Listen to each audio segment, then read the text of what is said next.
ഇന്ന് അയ്യപ്പ സംഗമം ഉദ്ഘാടനം ചെയ്തുകൊണ്ട് ഒരു കപട ഭക്തന്റെ രീതിയിലാണ് ബഹുമാനപ്പെട്ട മുഖ്യമന്ത്രി സംസാരിച്ചത്.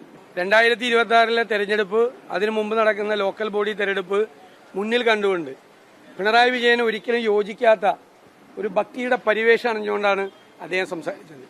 ശബരിമലയിൽ അദ്ദേഹത്തിന്റെ കാലത്ത് ആചാര ലംഘനത്തിന് കൂട്ടുനിന്നുകൊണ്ട് പോലീസിന്റെ സഹായത്തോടു കൂടി ചെയ്ത ക്രൂരകൃത്യങ്ങൾ മറച്ചു പിടിച്ചുകൊണ്ടാണ് ഇപ്പൊ ഭക്തിയുടെ പരിവേഷമായി ശ്രീ പിണറായി വിജയൻ മാറിയിരിക്കുകയാണ്. കഴിഞ്ഞ 9.5 കൊല്ലമായി ശബരിമലയിൽ ഒരു വികസന പ്രവർത്തനവും നടത്താൻ തയ്യാറാകാത്ത സർക്കാർ ഇപ്പം മാസ്റ്റർ പ്ലാനും വന്ന് തെരഞ്ഞെടുപ്പിന്റെ സായാഹ്നത്തിൽ ജനങ്ങളെ കബളിപ്പിക്കാൻ വേണ്ടി ഇറങ്ങിയിരിക്കുകയാണ്.